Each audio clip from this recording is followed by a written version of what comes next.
స్వాగతం. ఈరోజు మే 28, 2025 బుధవారం. మన ముందు చాలా వార్తలున్నాయి కదా. వాటిలోంచి కొన్ని ముఖ్యమైన జాతీయ, అంతర్జాతీయ, ఇంకా మన ఆంధ్రప్రదేశ్ రాష్ట్ర విశేషాలను కాస్త లోతుగా చూద్దాం. అవును. అంటే కేవలం వార్తలు చెప్పడమే కాదు, హ్మ్. వాటి వెనుక ఏముంది, అవి మనకేం చెబుతున్నాయో అర్థం చేసుకునే ప్రయత్నం చేద్దాం, సరేనా? తప్పకుండా. ఈరోజు నిజంగా చాలా రకాల వార్తలున్నాయి.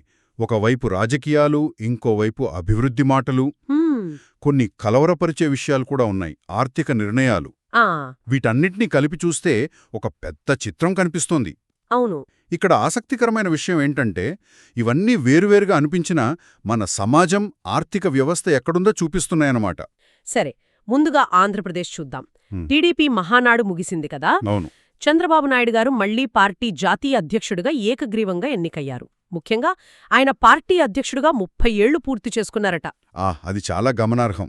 30 ఏళ్లు అంటే మాటలు కాదు. కదా, ఒక నాయకుడు ఇంతకాలం పార్టీని నడిపించడం వెనుక దాని ప్రాముఖ్యత ఏమంటారు? ఖచ్చితంగా. ఇది ఒకవైపు పార్టీలో ఆయనకున్న పట్టు, స్థిరత్వాన్ని చూపిస్తుంది. అయితే ఇంకోవైపు చూస్తే, అంటే రాజకీయ విశ్లేషకులు కొత్త నాయకత్వం ఎదుగుదలకు అవకాశాలు ఎలా ఉన్నాయని కూడా చూస్తారు. నిజమే. మరి ఈ రాజకీయాల పక్కన పెడితే అభివృద్ధి వార్తలు కూడా ఉన్నాయి. బద్వేల్ నెల్లూరు కారిడార్కు కేంద్రం ఓకే చెప్పింది. అవును, ప్రధాని కూడా ట్వీట్ చేశారు కదా దాని గురించి. అవును. ఇది ముఖ్యంగా రాయలసీమ, నెల్లూరు మధ్య అంటే రవాణా సౌకర్యాలు బాగా మెరుగుపడతాయని ఆశిస్తున్నారు. ఆ కారిడార్తో పాటు సాగర్ నీటిని కొన్ని మంచినీటి చెరువులకు వదులుతున్నారన్న వార్త కూడా ముఖ్యమే అనిపిస్తుంది, ముఖ్యంగా తాగునీటి ఇబ్బందులున్న చోట. అవును, అది చాలా అవసరం. మరోవైపు రాష్ట్రంలో కొన్ని చోట్ల బాగా వర్షాలు పడ్డాయంటున్నారు. హ్మ్. ఈ వర్షాలు వ్యవసాయానికి మంచి చేస్తాయా లేక నష్టమా అనేది చూడాలి. వీటితో పాటు ముఖ్యమంత్రి గారు తన ఆరోగ్య రహస్యమేదో చెప్పారనే చిన్న వార్త కూడా ఉంది. నిజమే. ఒకవైపు అభివృద్ధి ప్రకటనలు, మరోవైపు ప్రకృతి. వీటి మధ్య బ్యాలెన్స్ ఎప్పుడూ ఒక సవాలే. ఇక దేశం వైపొస్తే చెప్పండి. కేంద్ర ప్రభుత్వం వరి, ఇంకా కొన్ని ఖరీఫ్ పంటలకు కనీస మద్దతు ధరలు అంటే ఎంఎస్పి పెంచింది. అది రైతులకు కొంచెం ఊరటనిచ్చే విషయమే. అవును. ఇంకా కిసాన్ సమ్మాన్ నిధి డబ్బులు కూడా ఎప్పుడు విడుదల చేస్తారో చెప్పే అవకాశం ఉందంటున్నారు. అయితే ఇదే సమయంలో కొంచెం బాధాకరమైన వార్త. సూర్యాపేటలో ఆ శిశువుల విక్రయం ముఠా విషయం బయటపడింది కదా. అయ్యో, అవును. పసికందులను 10 లక్షల రూపాయలకు అమ్మారట. ఇది వింటుంటేనే చాలా భయంగా ఉంది. ఒక పక్క అభివృద్ధి, సంక్షేమం అంటుంటే ఇలాంటివి జరగడం ఏమంటారు? ఇది చాలా చాలా తీవ్రమైన విషయం. చాలా కలవరపరిచేది. ఒకవైపు ఆర్థికంగా ముందుకెళ్తున్నామంటుంటే, మరోవైపు ఇలాంటివి సమాజంలో పేదరికం, నిస్సహాయత ఎంత దారుణంగా ఉన్నాయో చూపిస్తున్నాయి. దీనిపై ఖచ్చితంగా లోతైన విచారణ జరగాలి. అసలు మూల కారణాలేంటో చూడాలి. ఇక అంతర్జాతీయంగా చూస్తే ఇజ్రాయెల్ ప్రధాని ప్రకటనలున్నాయి.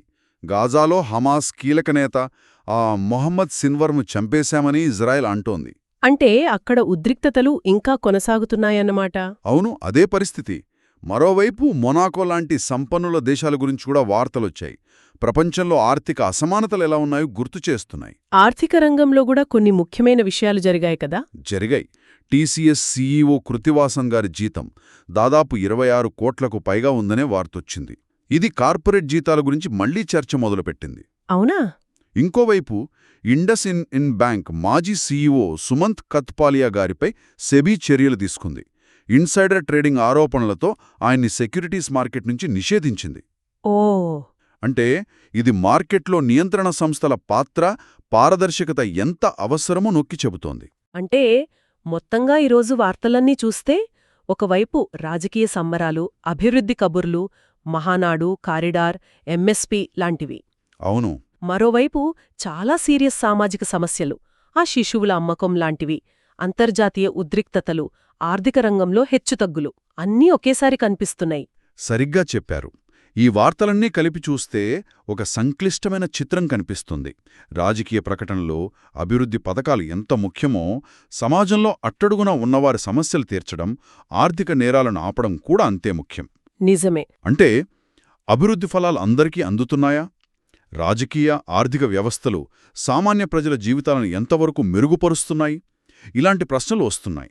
ముఖ్యంగా ఆ సూర్యాపేట సంఘటన అభివృద్ధి అజెండాలో సామాజిక న్యాయానికి మానవత్వానికి ఎంత చోటుంది అని ఆలోచింపచేయాలి. అవును, ఈ రాజకీయాలు, అభివృద్ధి పథకాల హడావిడిలో ఇలాంటి కఠిన వాస్తవాలు కొన్నిసార్లు వెనక్కి వెళ్ళిపోతాయేమో అనిపిస్తుంది. సరే, ఈరోజు పరిశీలన ముగిస్తూ ఒక ఆలోచనతో ఆపుదాం. ప్రభుత్వాలు, విధానాలు చేసేవాళ్లు వేసే ప్రతి అడుగులో, ఆ అభివృద్ధి ప్రయాణంలో సమాజంలో అత్యంత బలహీనంగా ఉన్నవాళ్ల సంక్షేమానికి, వాళ్ల భద్రతకు ఎంత ప్రాధాన్యత ఇస్తున్నారు? సూర్యాపేట లాంటివి మళ్లీ జరగకుండా ఉండాలంటే కేవలం చట్టాలు సరిపోతాయా, లేక ఇంకా లోతైన సామాజిక, ఆర్థిక మార్పులవసరమా?